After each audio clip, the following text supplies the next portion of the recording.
¿Qué tal? ¿Cómo están? Muy buenas noches. Gracias por acompañarnos. Hoy vamos a hablar del narcotráfico y la política.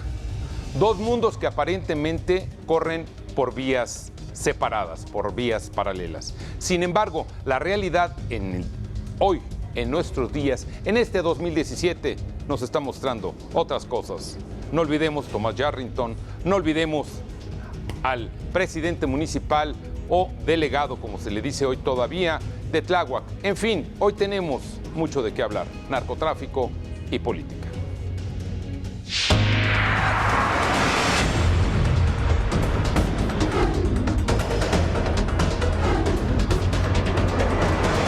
A fondo, con Eduardo Campos.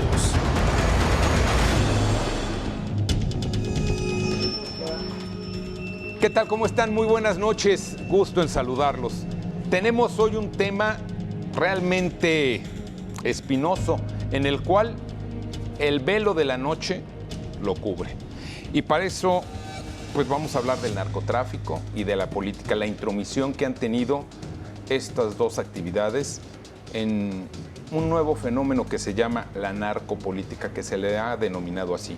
Y tengo el gusto de que me acompañen esta noche aquí, en la mesa de A Fondo, el maestro Salvador Velázquez, quien es catedrático de la Universidad Nacional Autónoma de México. Salvador, muchas gracias por venir y bienvenido. Gracias.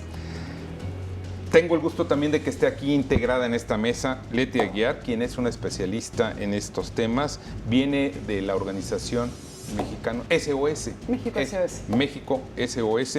Gracias por estar con nosotros ti, y por tener el valor, Jesús Lemus, de participar con nosotros en esta mesa.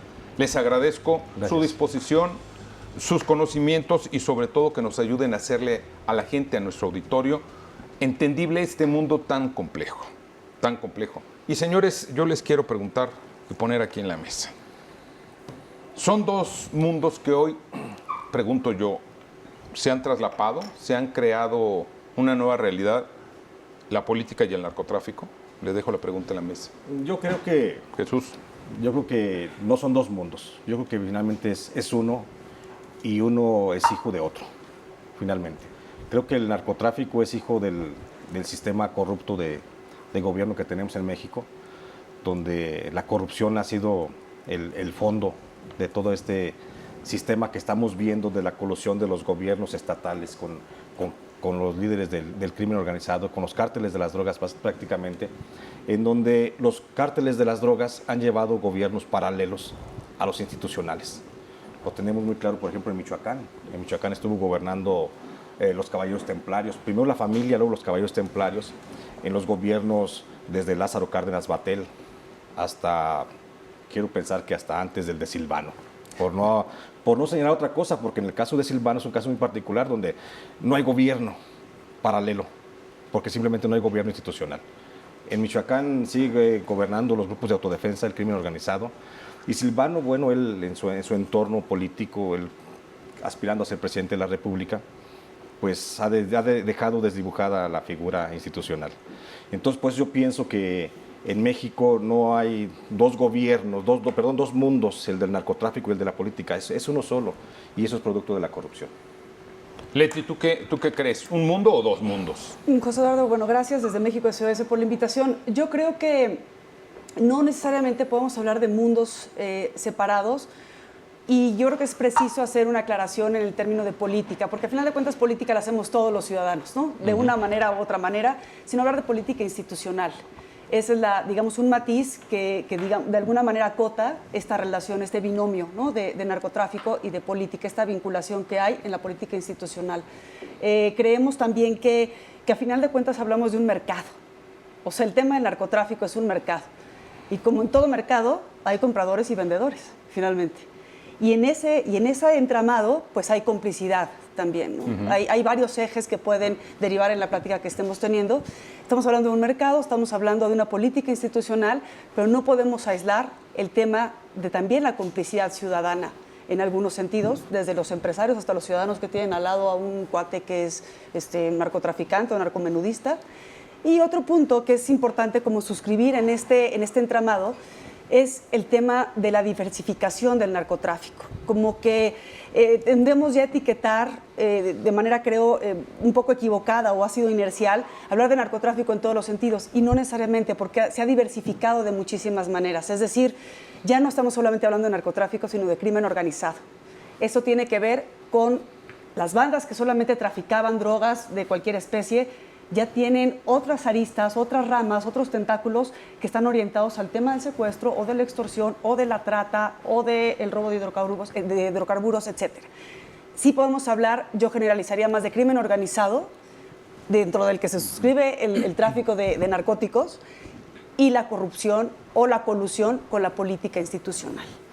Salvador Mora, disculpas porque ya te estaba quitando tu apellido paterno, Salvador Mora Velázquez, catedrático universitario. Salvador, ¿ves tú una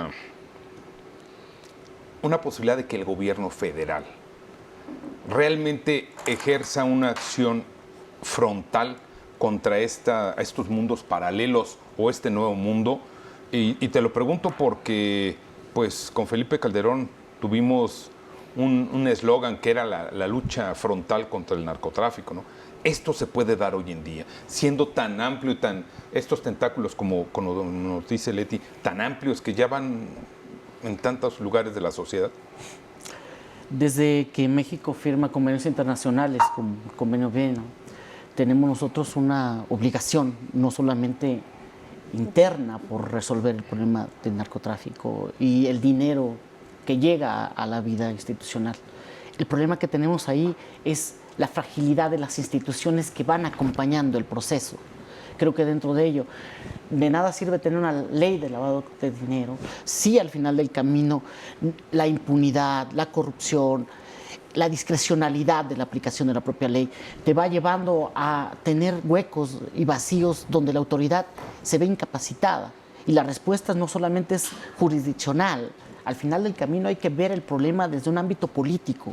El dinero que viene del crimen organizado es un asunto político, en cuanto que es un actor que tiene una capacidad de decisión más allá de la que tú puedes encontrar en terrenos netamente funcionales de una economía ilegal, sino que esos tentáculos rebasan su propia dimensión para colocarse bajo la figura del lavado de dinero en farmacias, en gasolinerías. Es decir, van impactando la vida cotidiana, dando empleos legales a la población, que al final del camino ve cómo su bienestar también se va encontrando un equilibrio. Y finalmente, desde esa lógica, hay que entender el narcotráfico, dentro de la línea que decía Leticia, en la intensificación y la expansión que va teniendo, en cuanto que es un actor que crece de manera desbordante en todo el escenario nacional. Ante ello, ¿cuál es la capacidad de un Estado que tiene que mover estructuras lentamente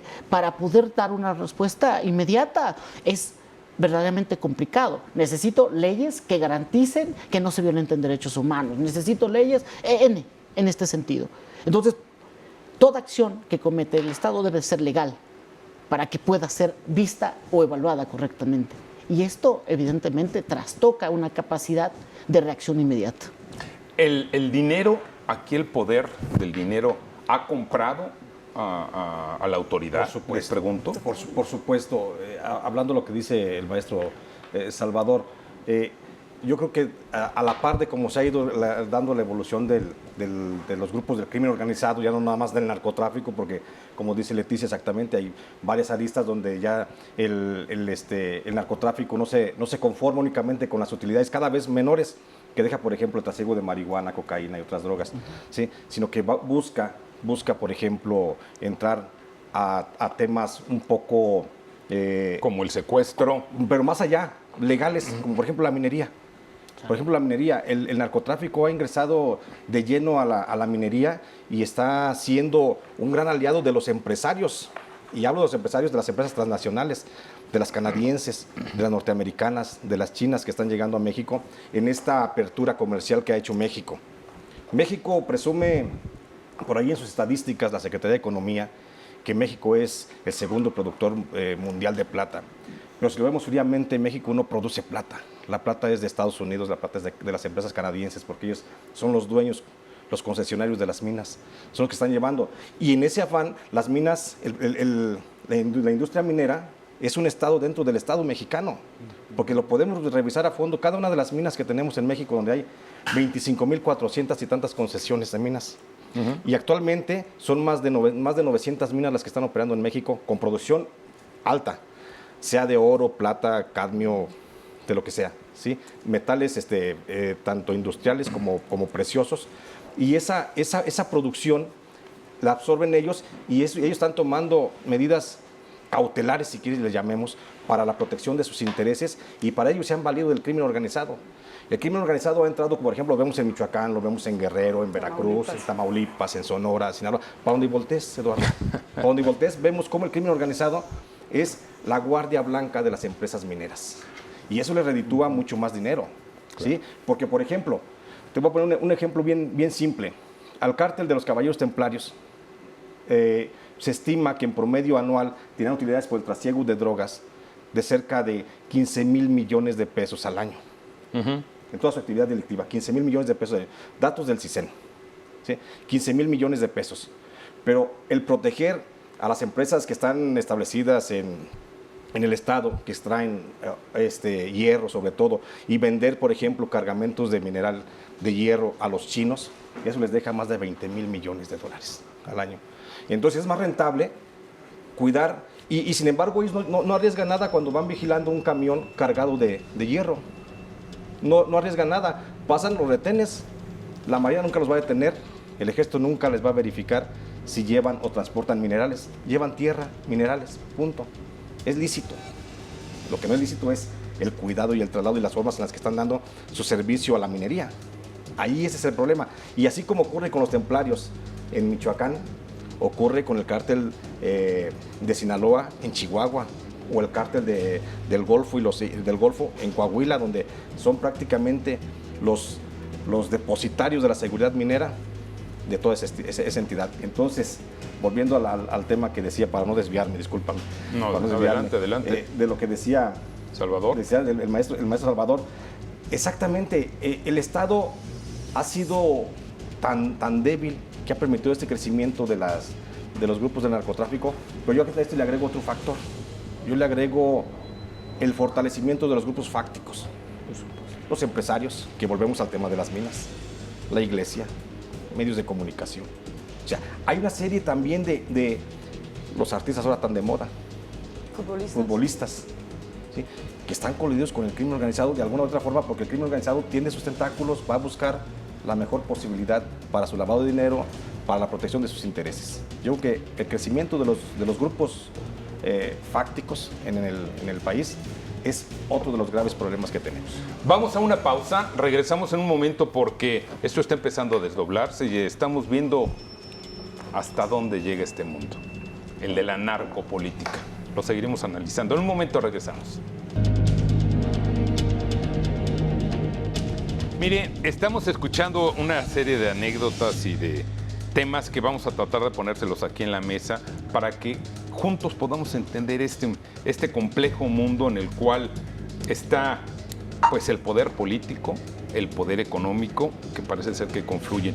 Pero un ejemplo, un botón de estas situaciones que se generan, vamos a escuchar una conversación telefónica entre Julio César Godoy, quien era candidato, bueno, ya diputado electo federal por Michoacán, y Servando González, un hombre relacionado directamente con el narcotráfico, la tuta le decían. Adelante, por favor. Primeramente le deseo que gane. Buenos días, hombre, cuente con todo el apoyo que usted va a ganar. Ok. Muy discretamente, porque buscar la institución por abajo, toda la gente para usted, todo el mundo para usted. Está bien, compa. Sin amenazar a ningún culero de los otros partidos. Usted me dice usted sabe cuál es. Usted gana, compa, primeramente, y usted va a hacer eso. No hay vuelta. Leti, te pregunto, ¿es el poder económico la ambición el que une esto? Sin duda, José Eduardo, sin duda. Es un ejemplo clave en algunos casos de venta de narcóticos o tráfico de narcóticos es, una vez que se legaliza, por ejemplo, la marihuana, pues acaba ya lo que hablabas al principio, el mercado, ¿no? Es un mercado donde hay compradores y vendedores. Lo hago prohibido y se genera todo este submundo. Así es. Una vez que lo haces abierto, regulado y tal, no quiero decir con esto que necesariamente esté a favor de la legalización, pero realmente lo que mueve aquí, si es de la naturaleza humana o no propio de ella, no lo sé, pero sí es el dinero. O sea, aquí el dinero, donde cortas la línea de la parte financiera, se corta el negocio. Y se corta el interés por obtener estos grupos de crimen organizado en el sector que tú quieras, ¿no? El poder político busca después tener el apoyo económico, Salvador. Yo creo que es a la inversa. Hoy en día hay que ver la transformación de la idea del Estado. El Estado ha estado subordinado desde su ámbito político a lo económico. La teoría te lo marca desde hace muchos ayeres. Los criterios con que el proyecto neoliberal se ha instaurado ha modificado la vida del individuo, de las colectividades. La valorización de la vida individual en tiempos hombre te va marcando nuevos tiempos y nuevos roles que juega la política. La política es un elemento más de la vida colectiva, no el centro. Si yo lo veo desde esa lógica, entonces habría que ver qué es lo que requiere la economía para ser exitosa. Requiere del brazo político, puesto que era el brazo que estaba autonomizado. Un brazo autonomizado que te lo demanda una soberanía, te lo demandan las relaciones entre gobiernos, te lo demanda la propia idea de construcción de lo social. Pero cuando lo amarras a lo económico, ¿qué va a primar? Siempre va a primar la ganancia, va a primar y obviamente el factor de la acumulación, que es el factor que rige el mercado. Ante ese escenario, lo político siempre va a estar subordinado al carácter económico. Desde esa lógica me parece muy importante. Adelante. Este dicho famoso de un político pobre es un pobre político, ¿no? O sea, no hay manera de que pueda subsistir una u otra, o a lo mejor es un cuate pues completamente perdedor, ¿no? Y aquí yo creo que el fondo es ¿qué fue primero, el huevo o la gallina, ¿no? Una u otra. Yo creo que en el caso particular de México fueron simultáneos. O sea, recordemos un poco de historia muy sencilla. A partir de 1920 se prohibió la marihuana. Antes era de uso libre. No había prohibición en el uso de marihuana y me parece que en el 26 por ahí fue, no sé si la amapola o la heroína o alguna otra hierba, ¿no? Finalmente sí hay una interrelación y que hablamos nuevamente del tema de política institucional, ¿no? Para continuar aquí, yo quiero hacer una breve pausa para hablar directamente de tu caso, Jesús. Tú fuiste un hombre, eres periodista de profesión, michoacano, tengo entendido. Ejerciste mucho tiempo tu actividad en Michoacán, en tu estado. Sin embargo, tú fuiste encarcelado por haber sido en ese momento presunto responsable de estar ligado al narcotráfico. ¿Nos puedes platicar tu experiencia, por favor? Yo fui encarcelado en el 2008, en el periodo de Felipe Calderón. Fui encarcelado, estuve preso en Puente Grande y estuve acusado de delitos graves como delincuencia organizada y narcotráfico.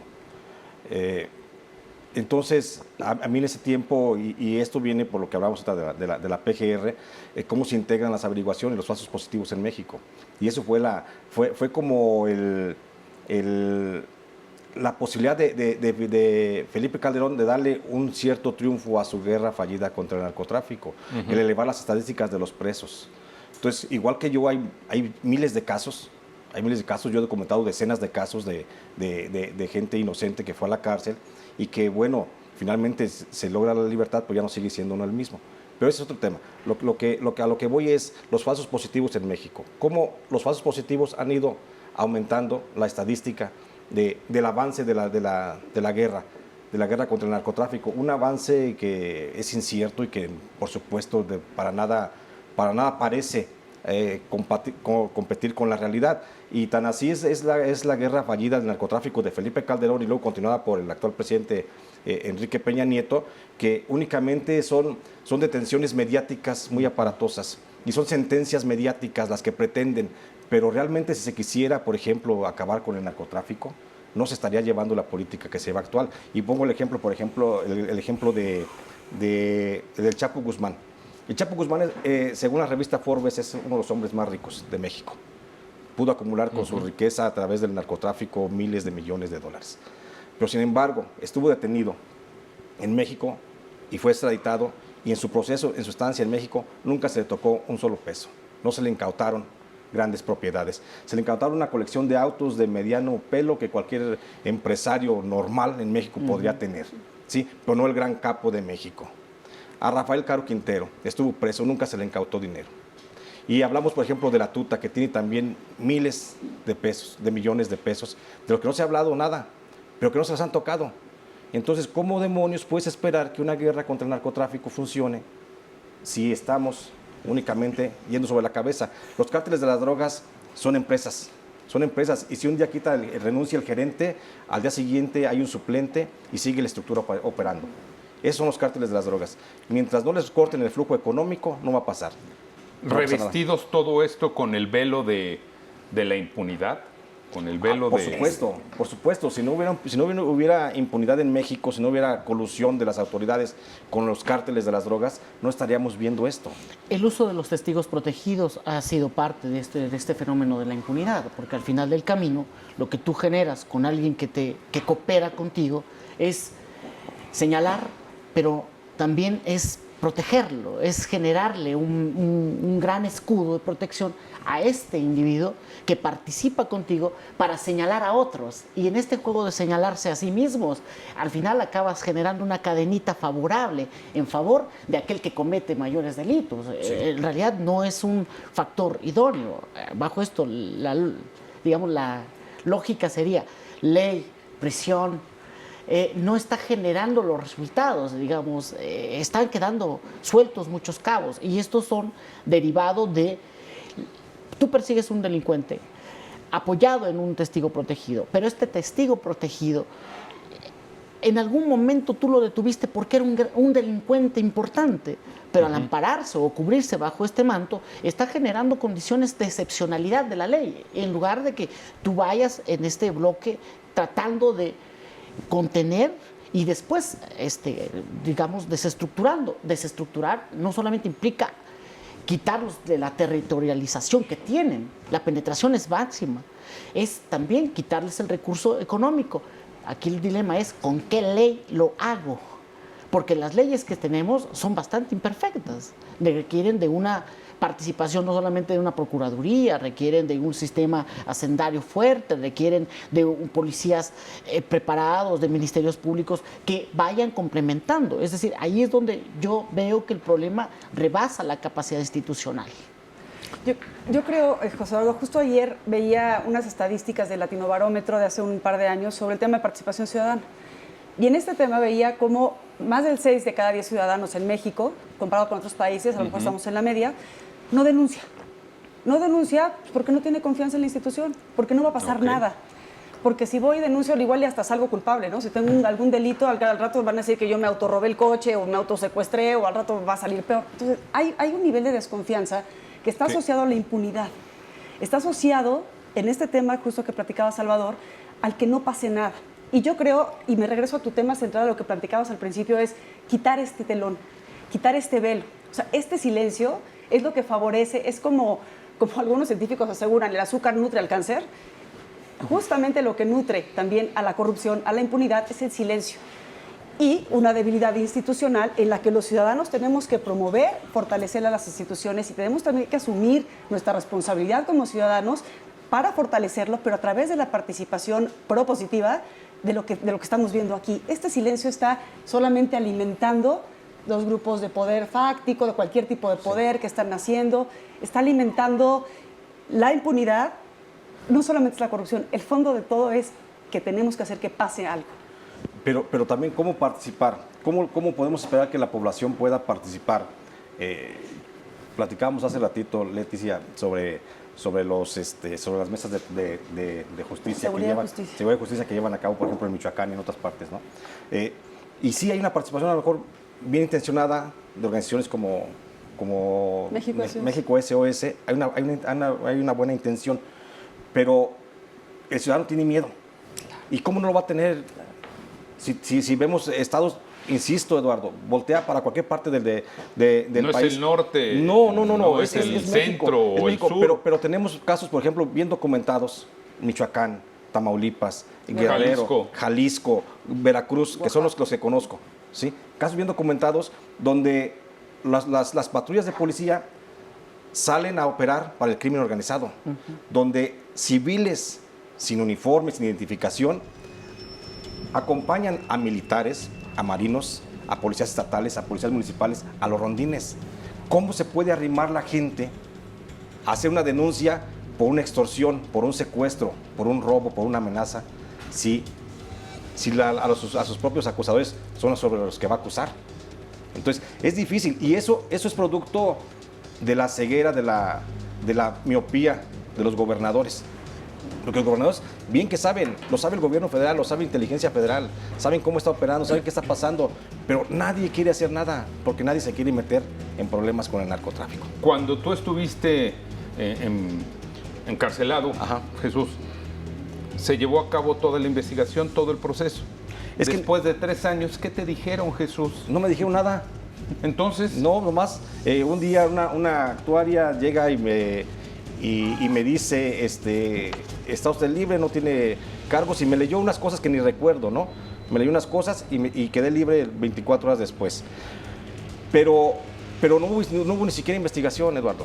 Ni siquiera en mi caso hubo una investigación. Y te digo, mi caso es como el de cientos, decenas de los que he documentado, de que les abren un proceso a vapor simplemente porque la justicia se aplica en forma política, porque a alguien le cae mal, porque el presidente municipal, porque el gobernador, porque el diputado quiere joder a alguien, le abren un proceso penal, y lo más fácil que existe en México es caer a la cárcel. Ahora, permíteme. Dime. Ahora, con el nuevo sistema de justicia penal, bueno, ya hay muchas cosas, ya hay muchos delitos que no ocupan necesariamente pues la prisión, o que se les permite la libertad bajo caución, ¿sí? Pero antes, en el antiguo sistema, era de cajón aventarte un rato mientras se investigaba. Mi caso particular, que me lo preguntabas, nunca hubo ni siquiera una investigación. A mí me acusaron de ser incluso jefe de la tuta, en un organigrama que hizo un comandante. A mano, a pulso, lo hizo frente a la gente del Ministerio Público, y dijo que yo estaba por encima de la tuta. Y entonces era Nazario Moreno González, luego Jesús Lemos, luego la tuta, y luego todos los jefes de plaza de Michoacán, de la familia michoacana. Y eso bastó para aventarme 3 años en la cárcel. Ni siquiera hubo investigación, porque si hubiera habido investigación, se queda demostrado que yo era un reporterito en La Piedad. Punto. Antes de irnos a la pausa, quiero dejarte una pregunta para que si nos puedes dar luz en esto, Salvador. Este es un fenómeno que no nada más es de México. ¿Nos podrías hablar al respecto? Vamos a una pausa y regresamos.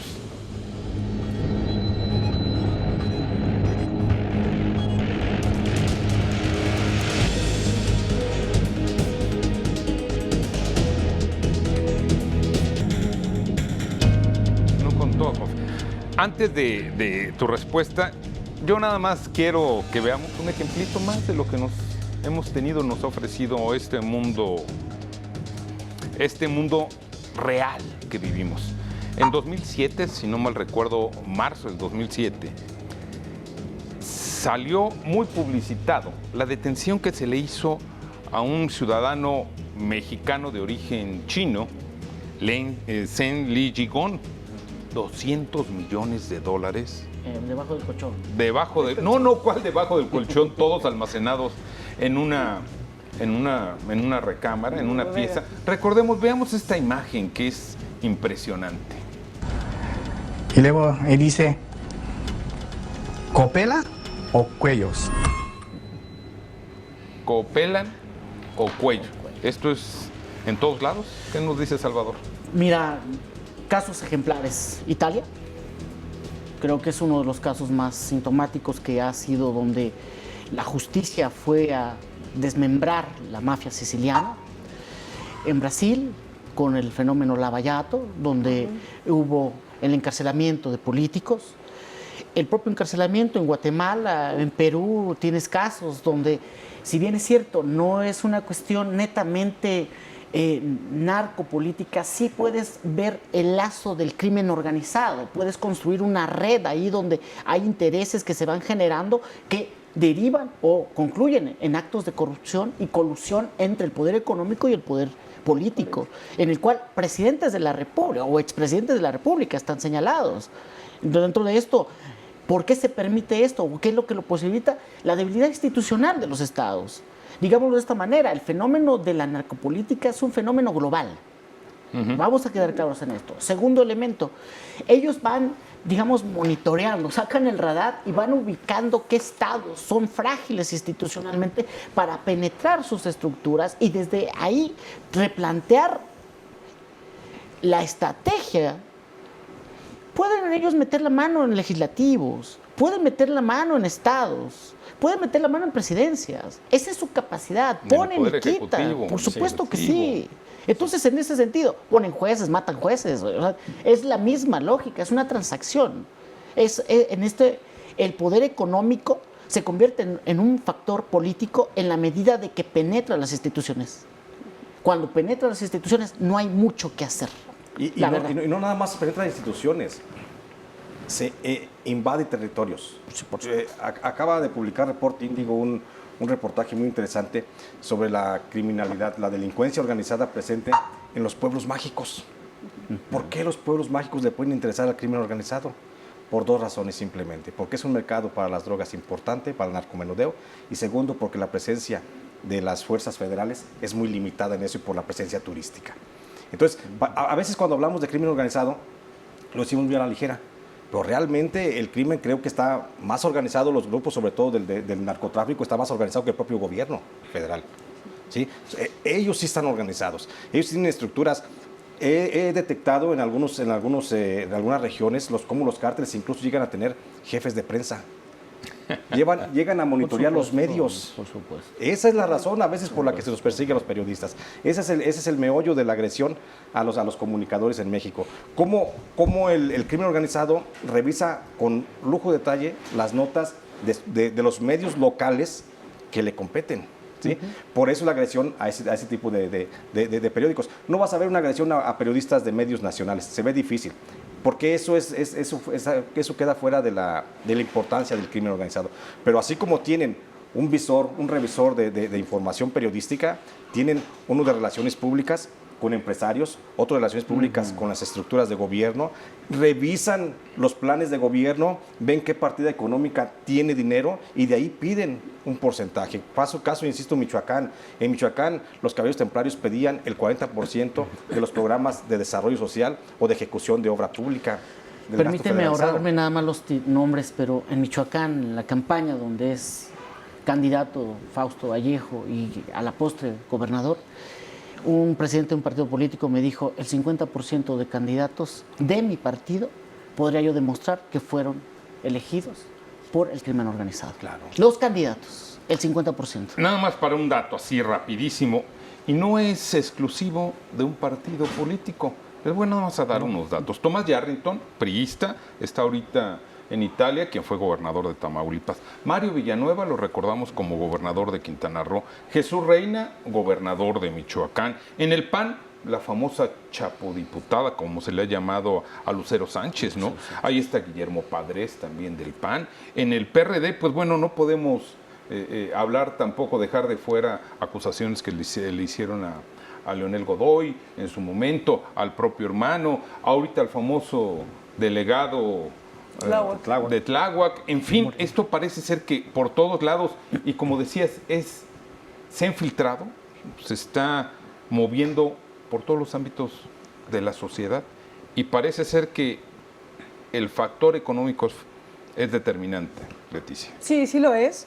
Y cada vez, como justamente no pasa nada, como la impunidad permea en las instituciones, en las instituciones policíacas o en las instituciones del Estado en general, ya sea local o federal, lo que sucede es que acomodan a sus personas, ¿no? O sea, acomodan negocian quién va a ser el diputado, cuántos diputados me vas a dar, yo te voy a poner al secretario de gobierno o yo te voy a poner al secretario de seguridad pública. Y más te vale que lo aceptes, porque si no, y es un poco lo que decías, ¿no, Jesús? ¿Qué haces? Suena muy fácil ser medio naif, decir, pero los ciudadanos tenemos que... Pues no, o sea, la realidad es que tienes un fajo aquí de billetes y o los aceptas o copelas o cuello, ¿no? Eso sucede en muchos casos.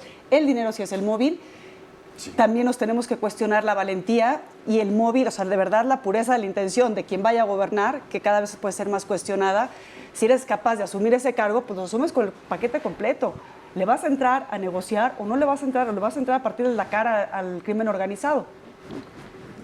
Déjame citar a Edgardo Buscaglia, al doctor Edgardo Buscaglia, asesor de seguridad para la ONU, cuando le pregunté sobre cómo estaban, qué partido era el que estaba apoyando al crimen organizado. Él me contestó bien simple, dice: en México no hay partidos políticos, hay grupos de mafiosos tratando de hacer negocios.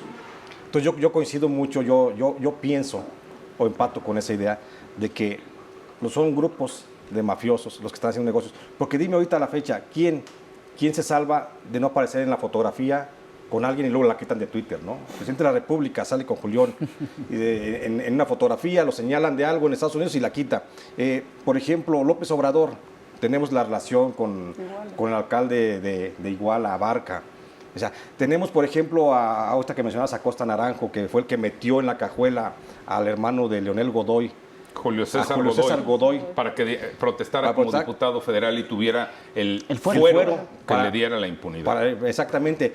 Y Acosta Naranjo es uno de los autores de la alianza PAN-PRD, actualmente en Nayarit, que tiene un nuevo gobernador con cara limpia y que va a eliminar la escoria que dejó el gobernador Roberto Sandoval y su fiscal Edgar Beitia. O sea, entonces, ¿qué estamos viendo? Sí vemos nada más grupos de mafiosos tratando de hacer negocios, porque si, por ejemplo, en Nayarit estaba el gobernador Sandoval con su mafia, controlando el control al servicio del cártel de los Damaso, por ejemplo, que fue una decisión del cártel del Chapo Guzmán. Entonces ahora llega otro grupo para quitarlo, que fue el que sirvió a la familia michoacana. ¿Y qué esperamos? ¿La penetración de la familia michoacana en Nayarit? No, se lo dejo en el aire. Yo les pregunto algo. Cada cambio de gobierno, sea estatal, municipal o incluso federal, vemos un reavivamiento de estos grupos. ¿Está negociando unas nuevas condiciones para los próximos 3 o 6 años? ¿Es así? ¿Lo podemos entender? El fenómeno así? de limpieza de plazas es una cuestión que ocurre, y eso es una realidad. O sea, cada vez tú ves una rearticulación derivado de los grupos fácticos. Los grupos fácticos se mueven bajo un escenario de redes que se van construyendo y se van desarticulando con base a los nuevos intereses que se van reagrupando. En realidad estamos hablando de... El problema es la ganancia. Si tú sigues ese principio, vas a encontrar cómo se van rearticulando y reconfigurando las relaciones, teniendo a nuevos actores como los grandes, digamos, promotores o los grandes actores que garantizan que el negocio siga caminando. Entonces, ¿nos tenemos que cruzar de brazos y decir, esta es una batalla perdida? No, yo creo que estamos más bien supeditados más bien a la política norteamericana. El día que Estados Unidos decida eliminar el narcotráfico en México, lo va a eliminar. Actualmente es un negocio para Estados Unidos el narcotráfico. A mayor narcotráfico, mayor violencia, más armas, y más armas, más balas de Estados Unidos significa más dinero para Estados Unidos. Ese es el gran negocio de Estados Unidos. No es el control de las drogas, no es la desarticulación de los cárteles. A Estados Unidos le interesa vender armas. Entonces, en la medida en que Estados Unidos considere que ya no debe haber en México cárteles de la droga, no violencia, que ya no debe haber cárteles de la droga, yo creo que será en la medida en que vayan disminuyendo. En México están recomponiendo las cosas dentro de los cárteles de las drogas a tal forma de que vamos tendientes a la creación de un megacártel de las drogas, el cártel Jalisco Nueva Generación.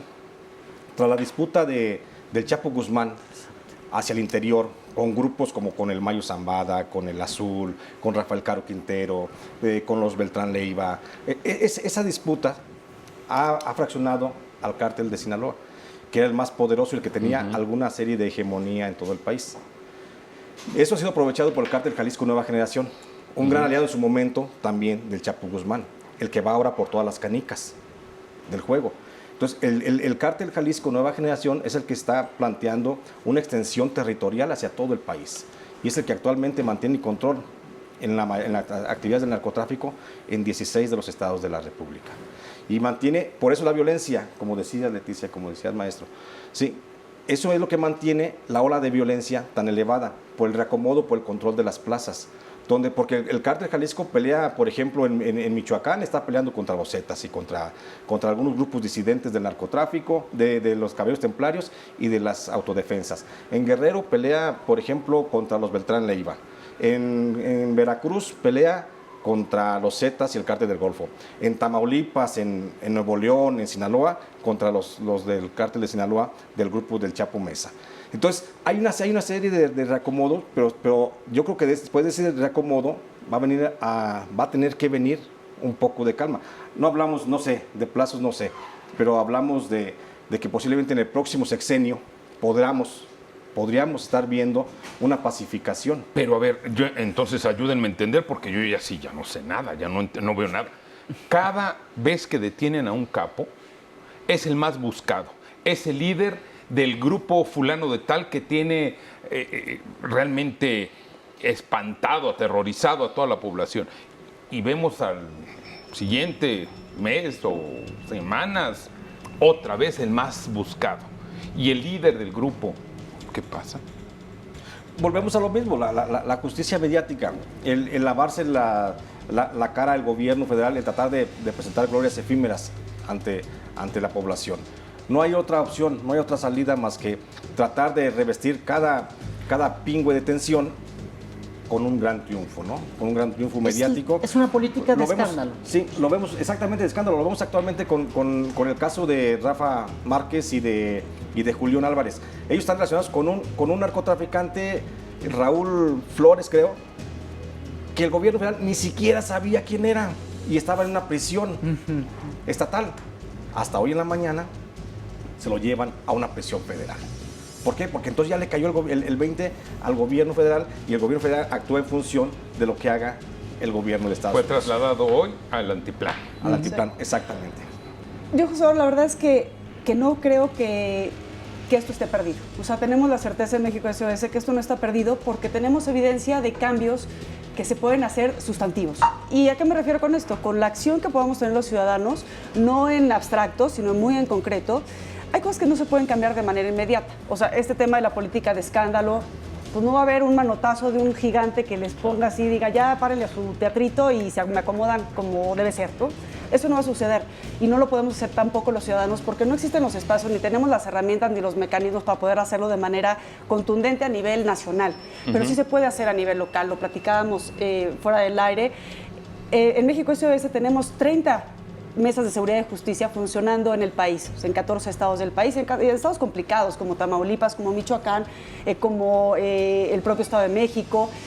¿Y qué está pasando hoy a nivel local? O sea, los grandes temas y políticas públicas que se hacen a nivel federal no necesariamente aterrizan en la cotidianidad de la gente que está harta de que le cobren piso diario en su miscelánea, ni siquiera en grandes empresas, en su trapalería o en su tintorería.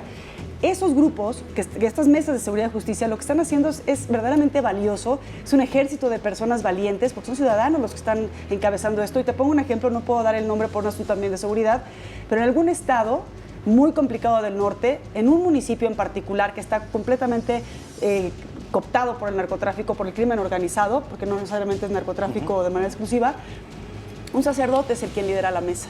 Y tiene que sesionar en el sótano de la iglesia, porque es el único lugar que medianamente tiene seguro para poder hacer lo que tiene que hacer. Sí hay forma de hacerlo, sí tenemos que ser promotores de esperanza, porque justamente si nos desesperanzamos nosotros es lo que quieren los malosos, ¿no? Que estos tiren la toalla, ¿no? Que estos tiren la toalla para que no se muevan.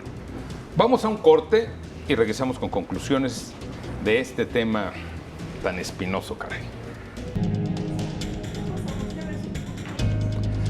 Bueno, señores, yo les pregunto, ustedes dicen que como país no podemos finalmente decir estamos perdidos.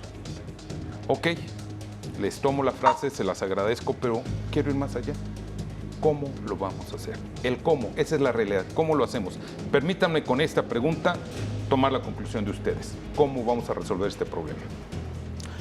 El fenómeno del narcotráfico y el vínculo con la política debe de resolverse desde el ámbito institucional primeramente. Si no encontramos leyes fuertes que garanticen que todos los actores que están involucrados, tanto en la política partidista, tanto en la toma de decisiones, políticas públicas, nos vemos involucrados, donde se convoque a un gran acuerdo, en el cual el gran motivo es generar las condiciones en las que prime principios de justicia y de seguridad individual, creo que no vamos a poder caminar desde otro plano. Porque creo que lo que está amenazado es propiamente la vida cotidiana, no solamente la vida institucional de un país. Jesús. Yo pienso que, coincidiendo con el maestro Salvador, yo creo que si México, para poder salir de este bache en el que estamos atorados, un bache muy sangriento, debe de primero impulsar un sistema anticorrupción real, verdadero, eficiente. Porque decimos que la corrupción es el origen del narcotráfico, entonces en la medida en que haya disminución de la corrupción en las esferas de gobierno, en los funcionarios públicos, va a tener que disminuir esa colusión, esa necesidad de pedirle dinero al crimen organizado. Sería el primer factor. El segundo factor yo creo que sería impulsar un programa de combate a la pobreza, pero intenso, porque también la pobreza en las regiones más extremas del país es la que obliga a mucha gente a servir al narcotráfico. Y por último, creo que sería también un programa de fomento a la educación, un fomento de, no de valores y de un patriotismo falso como el que hizo Felipe Calderón. Yo creo que un proceso de educación fundamentado en la racionalidad y en el pensamiento humano. Leticia Aguiar. Bueno, nosotros siempre con la esperanza de que las cosas se pueden hacer bien, nosotros pensaríamos que sí se puede, podríamos, coincidiendo con Salvador, hacer un gran pacto nacional. Habrá que nombrarlo de otra manera porque estamos hartos de los acuerdos del pacto del tal, ¿no? En donde sea la ciudadanía quien esté a cargo. Sí tiene que ser desde el ámbito institucional, forzosamente, porque lo que está quebrado es la institucionalidad, las instituciones del Estado. Y en ese sentido sería establecer un gran pacto nacional. Y estamos como muy a tiempo porque viene un proceso electoral federal en puertas y está empezando, digamos. Estamos muy a tiempo para construir este gran pacto nacional en donde haya aristas muy, muy puntuales como el tema policial, donde hay una reforma integral del tema policial en todos los niveles, federal, estatal y municipal, porque la verdad es que se están haciendo patos con ese tema. No han logrado establecer una postura y una decisión real sobre si es policía mixta, policía estatal, si es mando único, si es no lo está en el tintero y eso también es un hueco para el crimen organizado. También nosotros pensamos que el tema transversal es la impunidad. Necesitamos, y asociado al tema anticorrupción, no una Secretaría de Estado, no necesitamos eso, necesitamos una dependencia completamente autónoma, como fue en su momento el IFE, completamente autónoma para que efectivamente las cosas sucedan, es decir, que pase algo, haya consecuencia de los actos que violenten a la sociedad por parte de funcionarios públicos y quizá una reforma muy particular a los partidos políticos, muy particular porque México ya es otro, también somos ciudadanos de otro nivel, ya más maduros a estas alturas, ya los gobernantes pueden esperar una ciudadanía mucho más madura y ¿por qué no pensar en una Corte de Justicia paralela a la Suprema Corte de Justicia de la Nación? Una Corte de Justicia que ponga el reflector en los funcionarios públicos que estén acusados de corrupción, de crimen organizado, que sean los que esté muy metida la ciudadanía ahí y con pinzas, ¿no? Señores, pues muchas gracias. Jesús Lemus, escritor y periodista, muchas gracias por acompañarnos. Gracias, Leticia Aguiar, México, SOS. Gracias por tu valor y por la cooperación que tuvieron con nosotros. Salvador Mora, ahora sí catedrático universitario. Muchas gracias, Te agradezco mucho. Gracias a ustedes y sobre todo, gracias a usted. Recuerde, este es un país que todavía tiene esperanza. Depende de nosotros. Hasta la próxima.